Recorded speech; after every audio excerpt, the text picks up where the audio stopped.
옛날 어느 나라의 임금님께서 이제 나이가 들어서 아들에게 왕위를 이제 물려주려고 하는데 그 아들이 장가를 못 갔어요. 그래서 왕께서는 장차 이 왕후가 될 며느리를 간택하기 위하여 각지에서 추천을 받아가지고 10명의 처녀를 모았습니다. 그리고 그 10명의 처녀들에게 쌀 한 대박, 한 대를 나누어 주었어요. 쌀 한 대박이 얼마나 되는지 우리 아이들은 잘 모를 텐데 제가 쌀 한 대박 양을 가져왔어요. 이게 고봉으로 쌀 한 대박입니다. 이게 쌀 한 대예요. 한 대가 좀 우리가 그냥 쌀집에 가서 쌀을 사면 이보다 작습니다. 저는 이제 고봉으로 한 대. 이 정도의 양의 쌀을 준 거예요. 그러면서 하는 말이 이 쌀 한 대로 한 달을 먹고 살다가 다시 오너라 그랬어요. 요즘 같으면 뭐 별걸 다 먹으니까 이것이면 충분할 것 같은데 다른 것 먹지 않고 쌀만 먹어서 이거 가지고 한 달 먹을 수 있겠어요?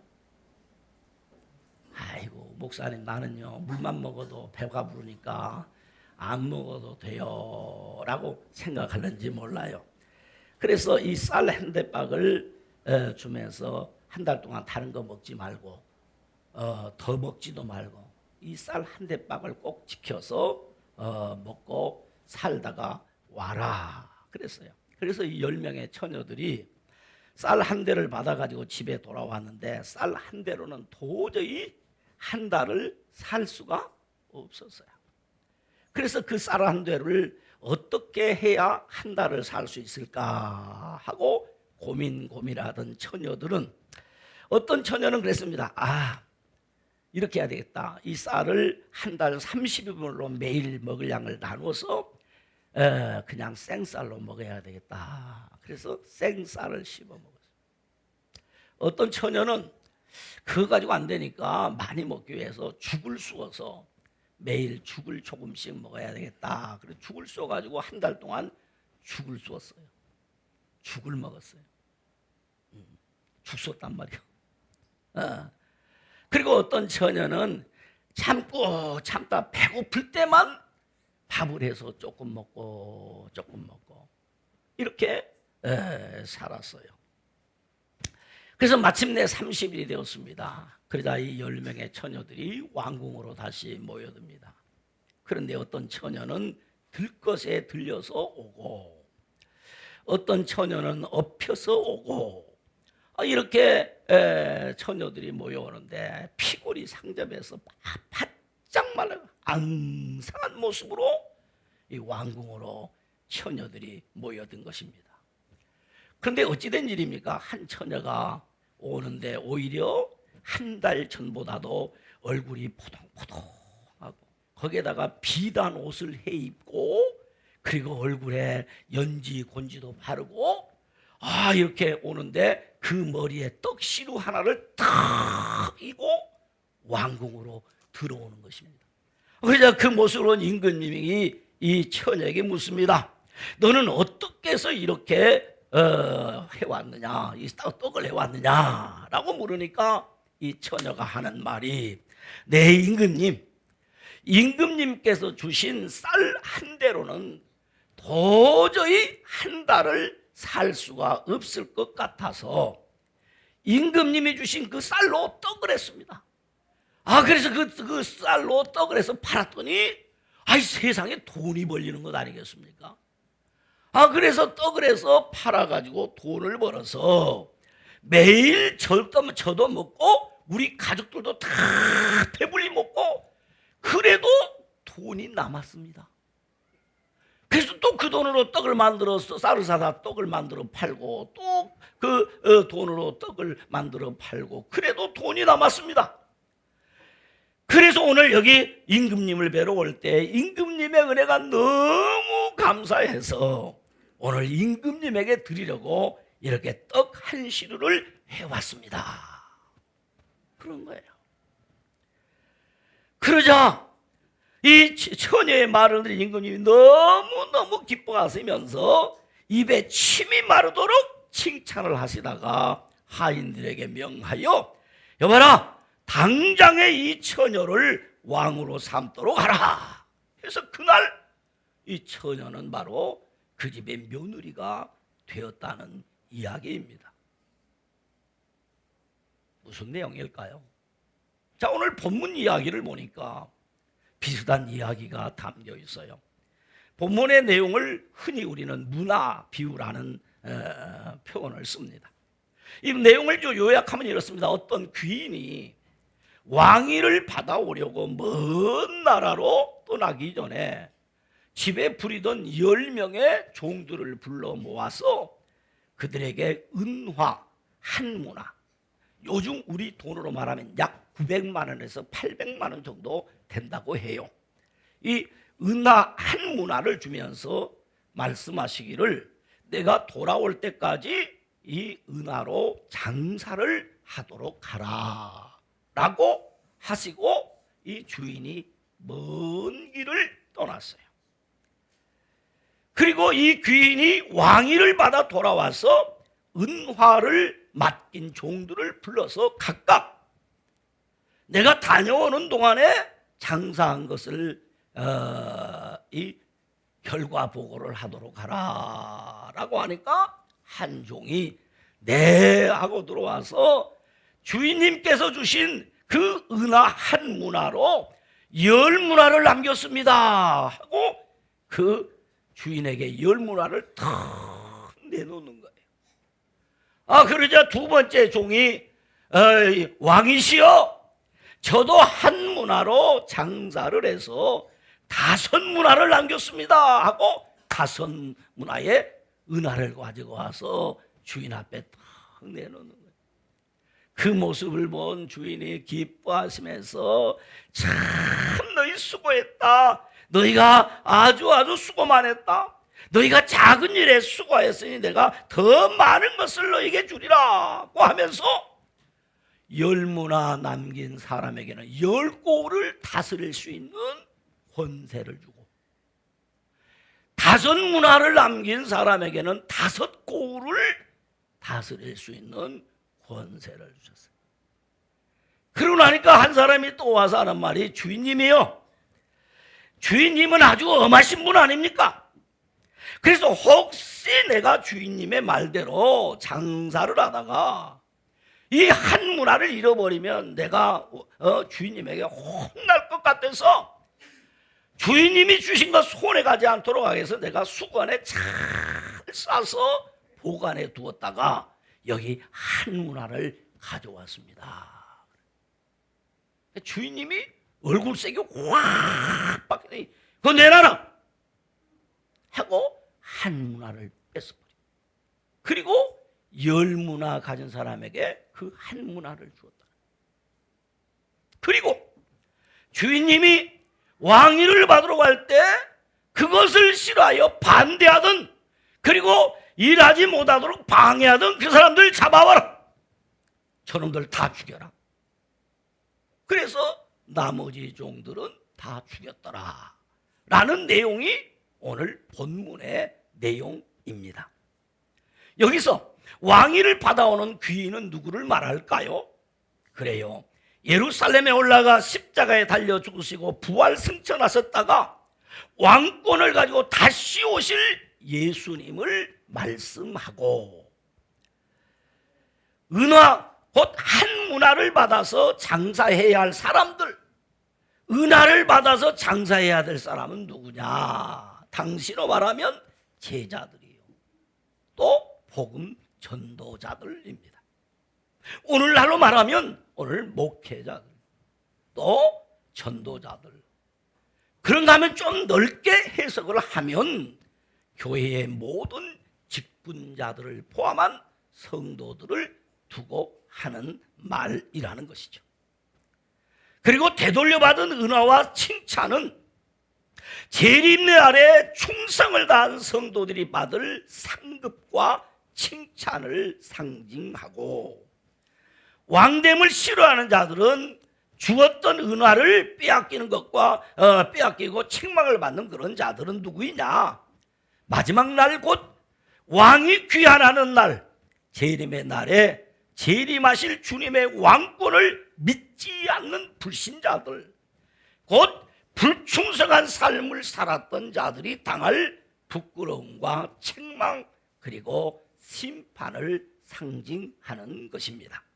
그러므로 이 문화 비유를 통해서 우리가 깨닫게 되는 것은 볼지어다 그가 구름을 타고 오시리라, 내가 진실로 속히 오리라 라고 하신 우리 주님의 약속의 말씀을 믿음으로 왕위를 받아 귀환하실 주님의 재림을 기다리는 성도의 삶에 대한 교훈이요 가르침이다. 그래서 오늘 설교 제목이 왕의 귀환을 기다리는 사람들, 이렇게 제목을 정했어요. 한번 따라서 합시다. 왕의 귀환을 기다리는 사람들. 왕의 귀환을 기다리는 사람들.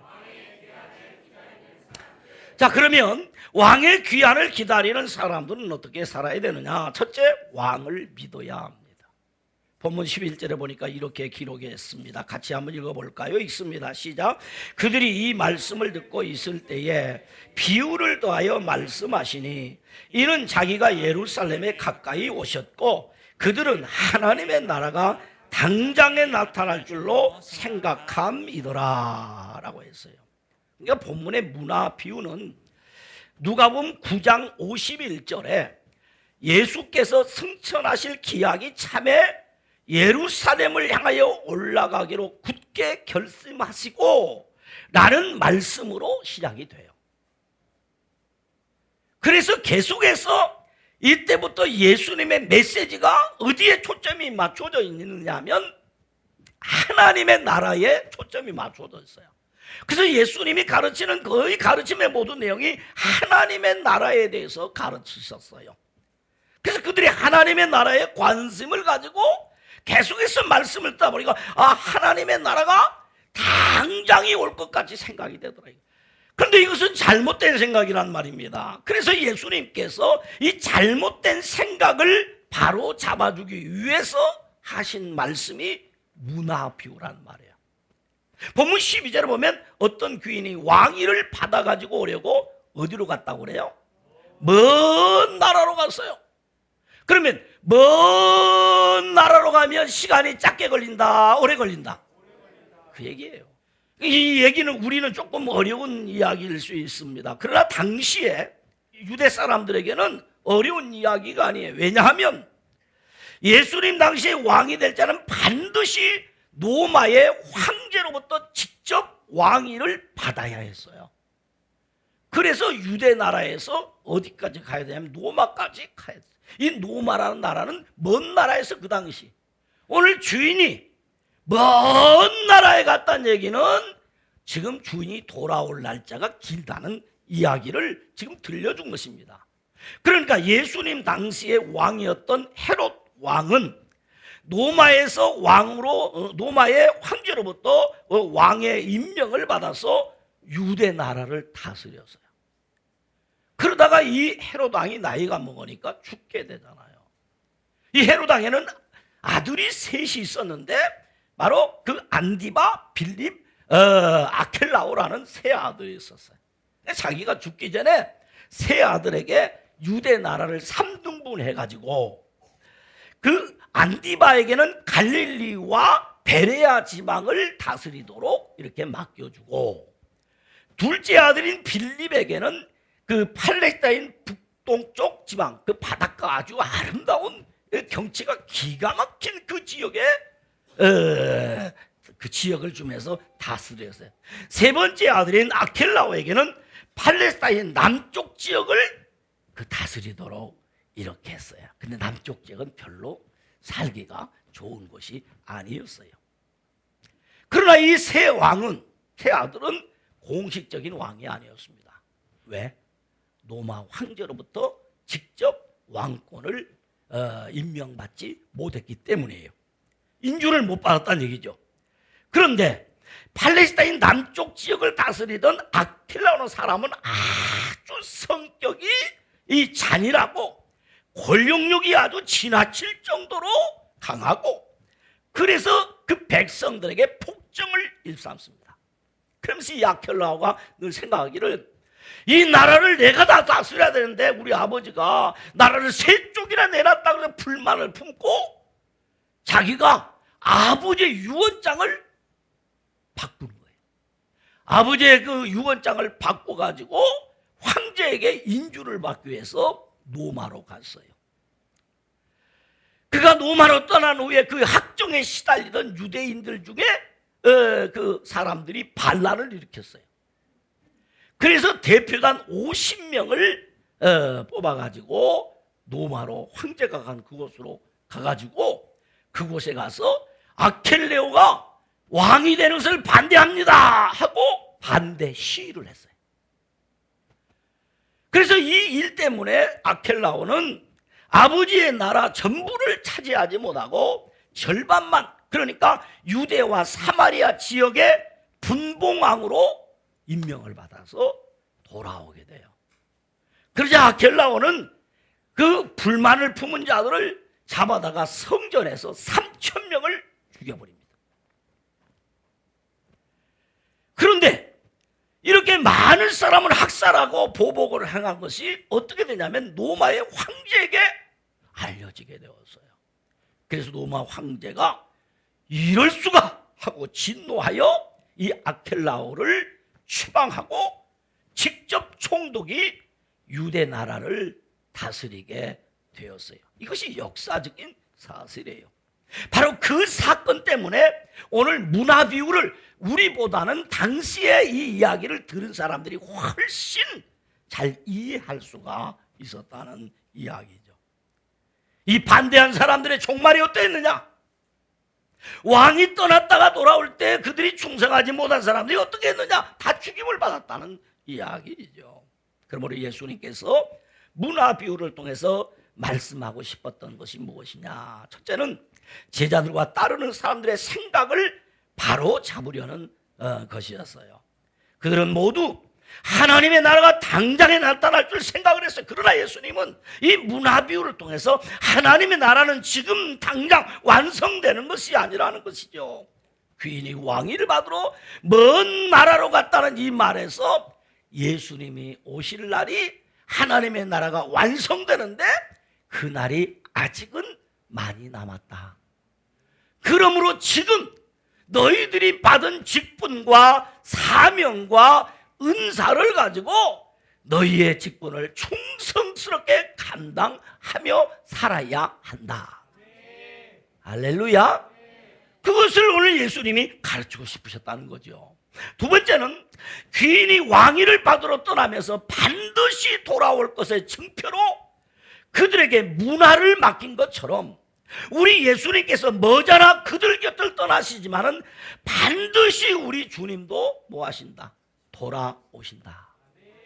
반드시 예수님 재림하신다. 따라서 예수님은 재림하십니다. 머지않아 우리 주님 다시 오실 날이 있다는 것을 믿으시기를 주님의 이름으로 축원합니다. 세 번째는 귀인을 미워하여 왕됨을 원하지 않던 백성들을 왕은 무엇이라고 말했는가? 그들을 뭐라고 말했어요? 원수다 그랬어. 원수. 저 원수들 그랬어요. 그들은 귀인의 백성이었으나 귀인이 왕이 되는 것을 원하지 않았습니다. 예수님의 경우도 마찬가지입니다. 예수님께서 자기 땅에 자기 백성들에게 왔지만은 자기 백성들이 예수님을 영접하지 않았어요. 예수님을 반대하고 거절한 사람들, 그들은 주님의 원수입니다. 백성들을 선동하여 귀인이 왕됨을 반대하던 사람들은 성도를 배나 지옥자시게 하는 하나님의 원수요 마귀라는 것이에요. 그러므로 우리 주님을 대적하거나 우리 주님을 반대할 것이 아니라 주를 확실히 뭐 해야 된다? 믿어야 한다. 여러분, 예수 믿어야 돼요. 할렐루야. 예수를 믿어야 된다 그 말이에요. 반대하면 반드시 심판받고 반드시 죽인다.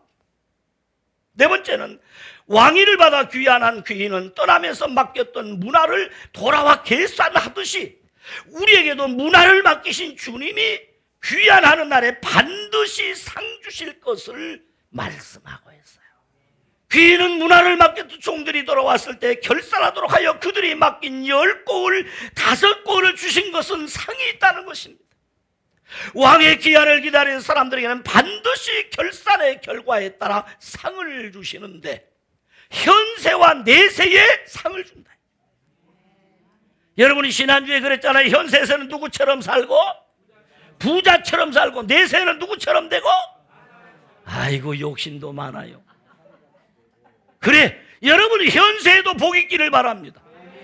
현세에 복을 주는데 현세에 내가 하나님 앞에 수고한 것, 내가 하나님 앞에 헌신한 것에 어떻게 여러 배를 받고, 정말 우리 하나님은 내가 심은 것보다, 내가 수고한 것보다, 내가 헌신한 것보다 훨씬 많이 복을 주십니다. 할렐루야. 반드시 복 주신다. 하나님이 그리하신다는 거죠. 반드시 복 준다. 그래서 히브리서 11장 6절에 하나님께 나아간 자는 반드시 그가 계신 것과 또한 그가 자기를 찾는 자들에게 상 주시는 이심을 믿어야 할지니라. 하나님께 나올 때는 반드시 하나님이 계신 것을 믿고 그 하나님이 복 주시는 것을 믿으시기를 주님의 이름으로 축원합니다. 하나님이 복 주신다. 그러므로 왕의 귀환을 기다린 사람들은 왕을 믿어야 합니다.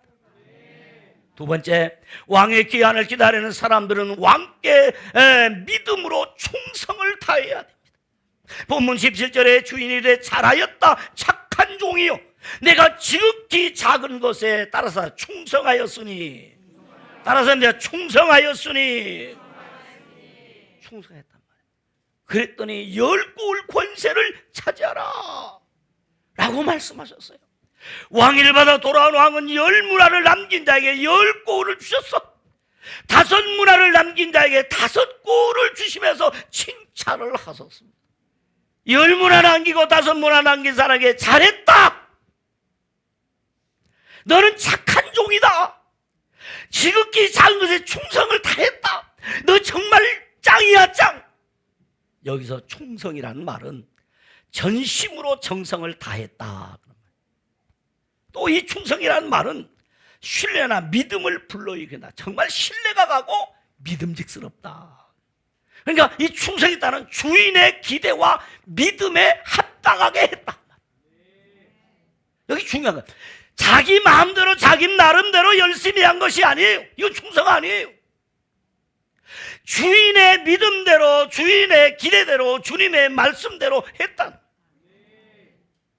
충성은 내 마음대로 하는 거 아닙니다. 주인이 중심이에요. 신앙생활 내 나름대로 열심히 하면 안 됩니다. 주님의 말씀대로 열심히 해야 됩니다. 그래서 고린도전서 4장 2절에 맡은 자에게 구할 것은 충성이니라. 따라하세요. 맡은 자에게 구할 것은 충성이니라. 다시 합니다. 맡은 자에게 구할 것은 충성이니라. 다 충성하면 돼. 충성하면 주님이 열매 맺게 하시고, 충성하면 주님이 역사하시고, 충성하면 주님이 영광 받으시고, 충성하면 주님이 복 주시고. 충성했다. 그런데 본문의 내용을 읽다 보면 자연스럽게 떠오르는 말씀이 있어요. 이 문화비유의 말씀을 읽다 보면 자연스럽게 내 머리를 스쳐가는 스토리가 있단 말이에요. 그게 무슨 내용이냐면 마태복음 25장에 나오는 달란트 비유입니다. 달란트 비유하고 문화 비유가 비슷하잖아요. 비슷한 듯한데 또 뭐가 좀 다른 것 같고 그래요. 여기 잠깐 좀 생각하고 말씀을 마치려고 해요. 이 달란트 비유와 문화 비유, 이게 좀 비슷한데 좀 다르다 이거죠. 조금 조사해 보면 그렇습니다. 실제 주인의 모습이 다릅니다. 문화 비유는 주인이 왕위를 받으러 집을 떠났다는 이야기고, 달란트 비유는 어떤 부자가 단순히 여행을 떠났다는 이야기고, 그 다음에 주인이 나눠준 돈의 양이 좀 다릅니다. 달란트 비유는 3명의 종에게 5달란트, 2달란트, 1달란트 각각의 능력에 따라서 이 달란트를 나눠줬다는 거예요. 달란트 비유에서는 이렇게 차등이 있어요. 그런데 문화 비유에서는 10사람에게 차등이 없이 다 똑같이 공평하게 한 문화씩을 나눠줬어요. 세 번째는 종들이 남긴 돈의 양이 각기 다르고 보상이 다르다는 겁니다. 달란트 비유에서 5달란트 받은 사람이 5달란트를 남기고 2달란트 받은 자가 2달란트를 남겨 상급을 받았습니다. 그래서 5달란트 남긴 자가 5달란트를 받고 2달란트 남긴 자는 2달란트를 받고 1달란트 남긴 자는 뺏겼어요. 문화 비유에서 한 문화로 10문화를 남긴 사람은 10고울을 받고 5문화를 남긴 종은 5고울을 받았어요. 다르죠?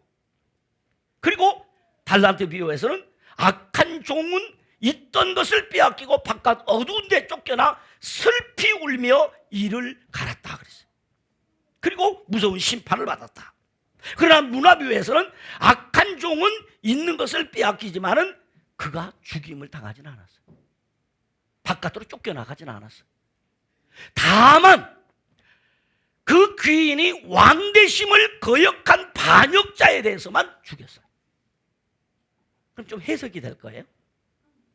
자, 그럼 이 두 비유는 같은 비유인가 다른 비유인가? 다른 비유입니다. 다른 내용이죠.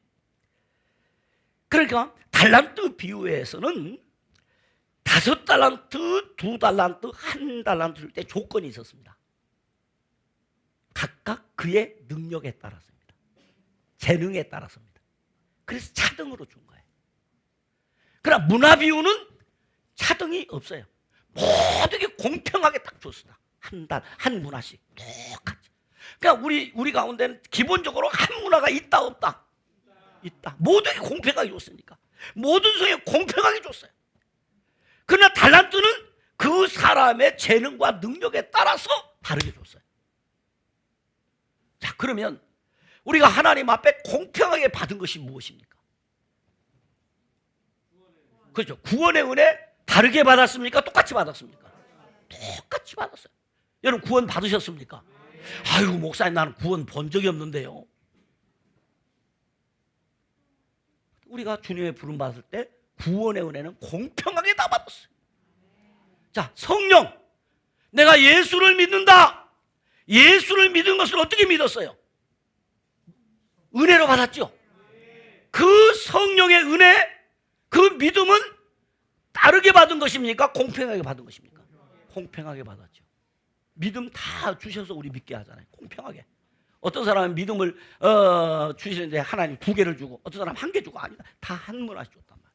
그러나 성령의 은사 또 교회의 직분은 다 똑같이 받았습니까? 다르게 받았습니까? 저는 목사라는 직분을 받았습니다. 목사라는 직분을 받고 목사로서의 일을 할 수 있도록 목사에게 필요한 은사와 능력을 하나님이 주시는 거예요. 그러나 특별하게 직분을 받았거나 그냥 공평하게 받았거나 똑같이 특별하게 받으라면 특별하게 하나님 앞에 헌신하고 봉사해서 이윤을 남겨야 되고 모두 공평하게 받았다는 그것 가지고 충성을 해 장사하여 이윤을 남겨야 우리 주님이 영광을 받으신다. 결코 우리 하나님이 우리에게 주신 그 은혜와 축복은 헛되게 하면 안 된다는 것이죠. 반드시 이윤을 남겨야 한다라고 하는 것을 만약 그렇지 아니하면 악한 종이라는 겁니다. 게으른 종이라는 것입니다. 무익한 종이라는 것입니다. 그러므로 우리는 주님 앞에 모두 뭐 해야 될 사람이다? 따라서 충성. 우리는 충성하며 살아야 돼. 그래야 현세와 내세에 복 있는 삶을 살 수 있는 거라. 그럼 우리 문화는 우리가 주님께로 받은 시간일 수도 있고 우리의 삶일 수도 있고 우리의 삶의 기회일 수도 있고 주님이 주신 믿음일 수도 있고 성령일 수도 있습니다. 아무튼 그것을 무엇으로 해석하든지 간에 주님이 내게 이 땅에서 장사하여 이득을 남길 수 있도록 주신 하나님의 은혜라는 데는 공감합니다. 그러므로 저와 여러분이 왕의 귀환을 기다린다면 우리는 믿음으로 충성을 다하는 삶을 살아야 합니다.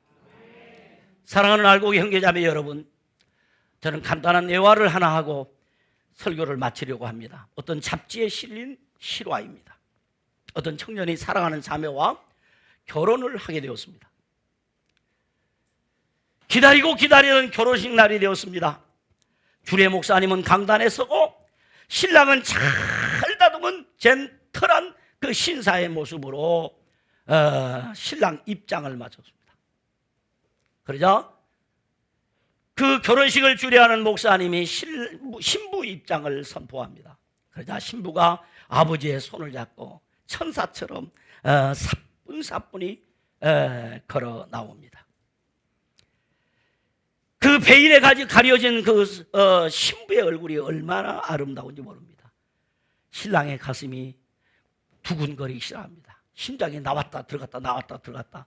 그렇게 좋을 수가 없습니다. 신부를 맞이했습니다. 그리고 이제 막 목사님이 예식을 진행하려는 그 순간 밖에서 소방차의 사이렌 소리가 왱왱하고 울립니다. 이 사이렌 소리를 들은 신랑은 잡고 있던 신부의 손을 놓고 그대로 뛰어나갑니다. 그러자 그 순간 주례하던 목사님은 당황해서 어떻게 해야 될지 모르고 있습니다. 신부는 고개를 푹 숙이고 눈물을 뚝뚝 흘리고 있습니다.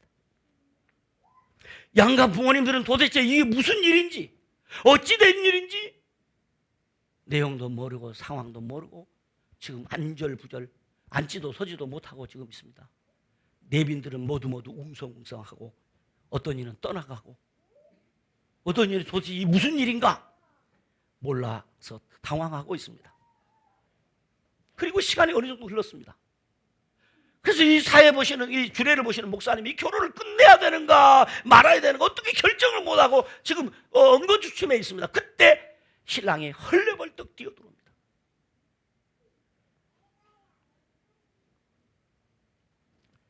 그런데 그 신랑의 모습을 보니까 머리는 흥크러지고 입었던 턱시도는 수검댕이가 되고 얼굴에 그냥 막 그을린 자국이 그대로, 그리고 신발은 그냥 물에 젖어가지고 구두가 그냥 이 장환지 구두인지 알 수 없던 그 뻐걱거리면서 뛰어오더니 신부 곁에 탁 서면서 신부의 손을 딱 잡습니다. 그러나 지금 분위기가 환영하고 축하해줘야 될지 진상을 줘야 될지 몰라서 지금 당황해하고 있었습니다.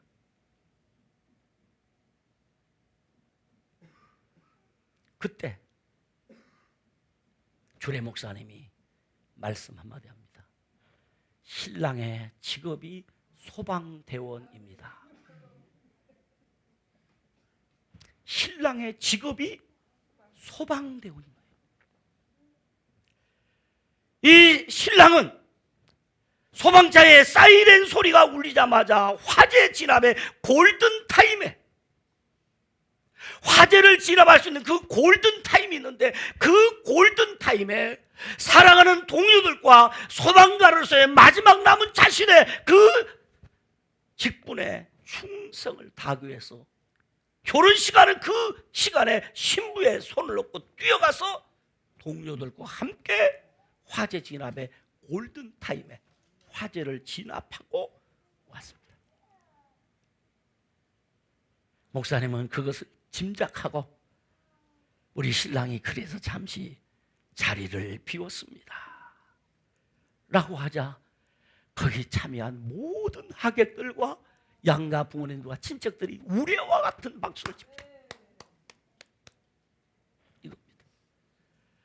신부의 얼굴이 환해집니다. 이 정도의 충성하는 남자라면 믿을 수 있는 남자, 이 정도의 사이라면 믿을 수 있는 사이감, 책임감 있는 사람. 그러므로 왕의 귀환을 기다리는 사람은 믿음으로 충성을 다해야 합니다. 왕의 귀환을 기다리는 사람들은 왕을 믿습니다. 왕은 나라와 왕의 기쁨을 위하여 왕께 충성을 다해야 합니다. 바라기는 재림의 날, 재림의 주님을 만나는 그날, 우리의 모습이 이렇게 감동적이기를 원합니다. 충성을 다하다가 그 모습 그대로 주님을 맞이하는 그런 영광이 저에게도 여러분에게도 있기를 주님의 이름으로 축원합니다. 주님을 만나는 그 순간이 충성의 시간이 되고, 주님을 만나는 그 시간이 내가 이 땅에서 받은 직분과 은사와 사명을 다하여 충성을 다하는 그 시간에 주님을 만나는 기쁨과 행복과 축복이 저와 여러분 모두에게 있기를 주님의 이름으로 축원합니다. 기도하십니다. 하나님 아버지, 참 감사합니다. 주님이 충성을 다하여 이 땅에 오셔서 목숨까지 내어주심으로 내가 구원을 받아 하나님의 백성이 되고 자녀가 되게 된 것을 감사합니다. 이제 우리는 주님을 기다리며 살아갑니다. 재림의 날에 주님을 영광스럽게 맞이할 것을 믿습니다. 그때까지 우리가 믿음으로 충성을 다하며 살아가는 복된 성도들이 되게 하옵소서. 현세와 내세에 복 있는 사랑하는 귀한 성도들 되게 하여 주시옵소서. 예수님 이름으로 기도드리옵나이다. 아멘.